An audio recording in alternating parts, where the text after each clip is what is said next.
السلام علیکم ورحمۃ اللہ وبرکاتہ۔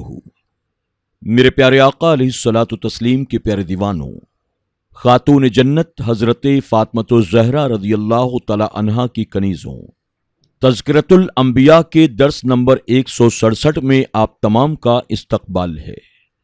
ہم سن رہے ہیں اللہ کے پیارے محبوب صلی اللہ علیہ وسلم کی سوانح۔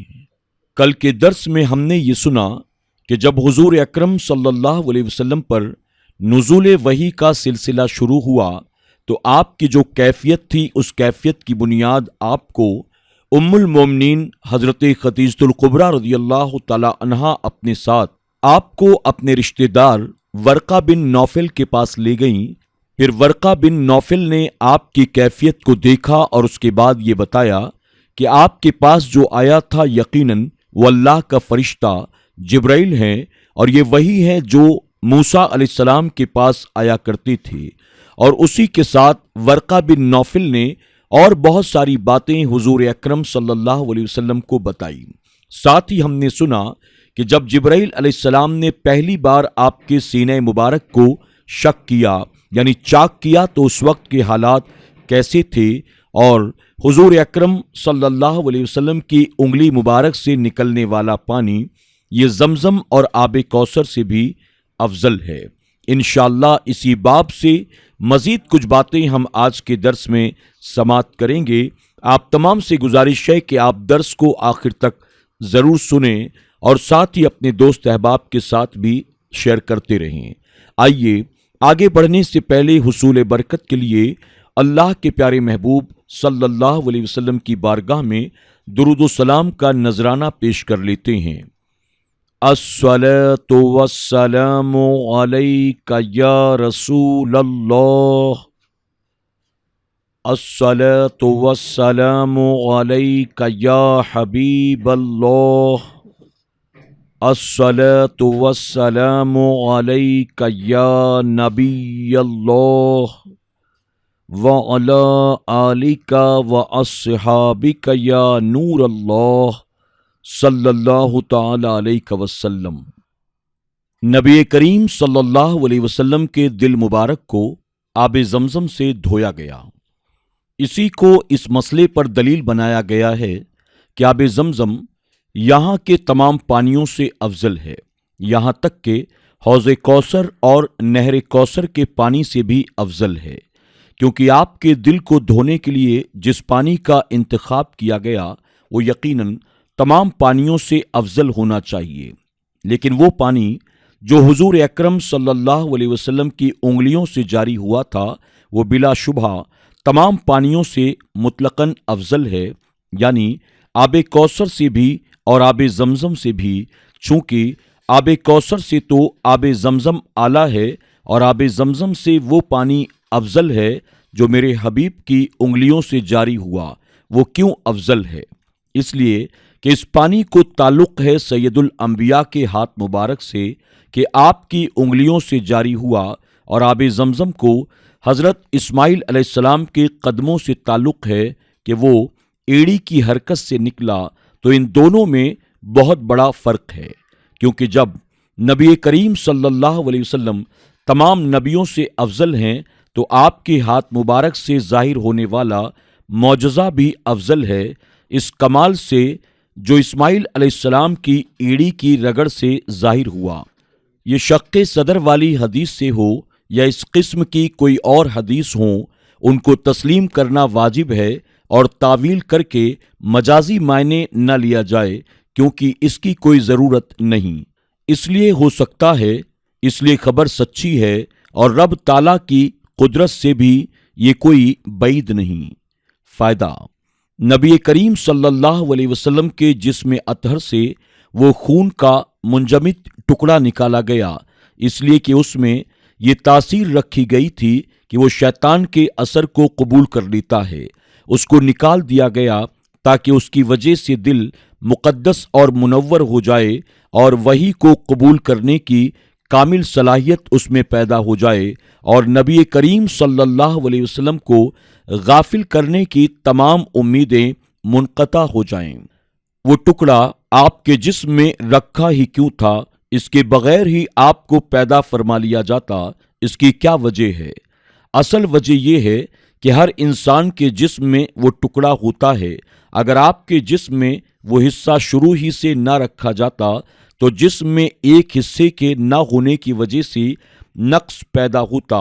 آپ کو چونکہ ہر عیب سے پاک فرمانا تھا، اس حصے کو جسم میں رکھا گیا تاکہ جسمانی کوئی نقص نہ ہو، پھر اسے نکال دیا گیا کیونکہ اب آپ کے جسم مبارک میں وہ رہنے کے قابل نہیں تھا۔ صاحب کتاب لکھتے ہیں کہ میرے استاذ مکرم حضرت علامہ ابو الحسنات محمد اشرف سیالوی مد ظلہ و عالی نے یہ تقریر فرمائی تھی۔ جب آپ یہ حدیث مبارکہ پڑھ رہے تھے اس وقت میرے ساتھ پڑھنے والے اور حضرات کے علاوہ یہ 4 حضرات قابل ذکر تھے: مولانا ابو الفضل اللہ سیالوی، مولانا عبد اللطیف سیالوی، مولانا شاہ محمد قصوری اور قاری محمد یوسف جہلمی۔ خیال رہے کہ نبی کریم صلی اللہ علیہ وسلم کا شق صدر یعنی سینہ مبارک چاک کرنا کئی مرتبہ ہوا ہے۔ ایک مرتبہ بچپن میں جب آپ حضرت حلیمہ سعدیہ کے پاس تھے، دوسری مرتبہ جب آپ غار حرا میں جبرائیل علیہ السلام کی ملاقات ہوئی، اور تیسری مرتبہ معراج کی رات آپ نے چاند کے 2 ٹکڑے فرمائے۔ حضرت انس رضی اللہ تعالی عنہ سے مروی ہے کہ بے شک مکے والوں نے رسول اللہ صلی اللہ علیہ وسلم سے سوال کیا کہ آپ ہمیں معجزہ دکھائیں۔ آپ نے چاند کے 2 ٹکڑے کر کے دکھائے۔ وہ دیکھتے رہ گئے کہ جبل حرا چاند کے دونوں ٹکڑوں کے درمیان آ گیا۔ حضرت ابن مسعود رضی اللہ تعالی عنہ سے مروی ہے رسول اللہ صلی اللہ علیہ وسلم کے زمانے میں چاند کے 2 ٹکڑے ہوئے، ایک پہاڑ کے اوپر تھا، ایک نیچے، تو حضور اکرم صلی اللہ علیہ وسلم نے فرمایا گواہ رہو۔ دونوں حدیثوں کا مقصد ایک ہی ہے، یعنی چاند کے 2 ٹکڑے ہو گئے، اور ان دونوں ٹکڑوں کا وقوع ایسا تھا کہ جبل حرا ان دونوں کے درمیان ایسے نظر آ رہا تھا کہ ایک ٹکڑا پہاڑ کے اوپر تھا اور ایک نیچے۔ نبی کریم صلی اللہ علیہ وسلم نے فرمایا اس کا مطلب یہ ہے کہ میری نبوت پر گواہ بن جاؤ، اور دوسرا مطلب یہ ہے کہ میرے معجزے پر گواہ بن جاؤ، اور تیسرا مطلب یہ ہے کہ مجھ سے معجزہ طلب کرنے آؤ، جاؤ، حاضر آؤ، ظاہر میں میرے معجزے کو دیکھو۔ اس معجزے کا انکار اور تعویل حق سے کجروی ہے۔ زجاج نے کہا کہ اہل علم کے راستے سے ہٹ جانے والوں اور سیدھی راہ سے عدل کرنے والوں نے یہ کہا کہ چاند کا پھٹنا قیامت کو واقع ہوگا، حالانکہ ان کجروی کرنے والوں کا یہ قول سراسر باطل ہے۔ قرآن پاک کے الفاظ اس پر دلالت کر رہے ہیں کہ یہ واقع ہو چکا ہے، کیونکہ رب تعالیٰ نے بھی شق القمر کے بعد ذکر فرمایا ہے، اور اگر وہ کوئی نشانی دیکھیں تو منہ پھیرتے ہیں اور کہتے ہیں یہ تو جادو ہے، چلا آتا۔ قیامت کے دن یہ کیسے ہوگا؟ یعنی قیامت کے دن کسی نشانی کو کوئی شخص بھی جادو نہیں کہہ سکے گا، وہاں تو ان کو اپنی جان کی پڑی ہوگی۔ یہ تو دنیا میں ہی وہ آیات و معجزات کو جادو کہتے رہے۔ امام فخر الدین رازی رحمۃ اللہ تعالی علیہ نے فرمایا کہ کچھ لوگوں کو یہ وہم ہوا کہ چاند کے 2 ٹکڑے فرمانے کا معجزہ ایک ہولناک امر ہے۔ اگر یہ واقع ہوا تو تمام روئے زمین کے لوگ دیکھتے اور حدیث کے راوی کثیر تعداد میں ہوتے، اسی طرح حدیث متواتر ہوتی۔ حالانکہ یہ خبر واحد ہے، تو اس کا جواب دیا گیا کہ جو اس حدیث اور معجزے کو مانتے ہیں ان کے نزدیک کثیر مقدار میں ایسے لوگوں نے نقل کیا ہے، اس لیے یہ متواتر ہے، لیکن مخالفین کو ہو سکتا ہے کہ غفلت طاری ہو گئی ہو۔ جس طرح سورج کو گرہن لگتا ہے تو پھر کوئی توجہ کرتا ہے اور کوئی نہیں کرتا۔ قرآن پاک سب سے اعلیٰ دلیل ہے اور سب سے بڑی قوی شہادت، عقلی طور پر اس میں شک کرنے کی کوئی گنجائش نہیں۔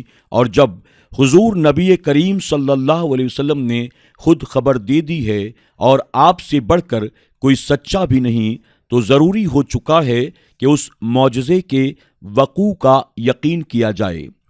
علامہ نووی رحمۃ اللہ تعالی علیہ نے شرح مسلم میں اس کی وجہ بیان کی ہے کہ نبی کریم صلی اللہ علیہ وسلم کے زمانے میں کثیر لوگ اس معجزے کو نہیں دیکھ سکے تھے۔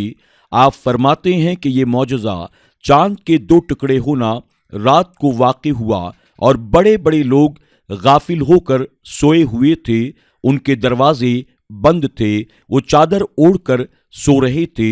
ایسے حالات میں انسان کم ہی آسمان کی طرف دیکھتا ہے اور آسمان میں کم ہی تفکر کرتا ہے۔ اور شرح سنہ میں یہ بھی ذکر کیا گیا ہے کہ مطالبہ بھی ایک خاص قوم نے کیا تھا اور انہوں نے ہی دیکھا تھا، دوسرے لوگ غافل ہو کر سو رہے تھے۔ میرے پیارے آقا علیہ الصلوۃ والتسلیم کے پیارے دیوانوں، خاتون جنت حضرت فاطمۃ الزہرا رضی اللہ تعالی عنہا کی کنیزوں، آج کے درس میں بس اتنا ہی۔ انشاءاللہ مزید اسی باب سے کچھ اہم معجزات ہم کل کے درس میں سماعت کریں گے۔ آپ تمام سے گزارش ہے کہ اسی ذوق و شوق و محبت کے ساتھ آپ اس درس کو سنتے رہیں اور ساتھ ہی نیکی حاصل کرنے کی نیت سے اپنے دوست احباب کے ساتھ بھی زیادہ سے زیادہ شیئر کریں اور سبحان اللہ کمنٹ باکس میں ضرور لکھیں۔ اگر آپ SDI آڈیو چینل پر نئے آئے ہیں اور آپ نے اسے اب تک سبسکرائب نہیں کیا تو ابھی سبسکرائب کر لیں اور آئندہ آنے والے تمام نئے درس کی نوٹیفیکیشن کے لیے بیل آئیکن کو کلک کرنا نہ بھولیں۔ السلام علیکم ورحمۃ اللہ وبرکاتہ۔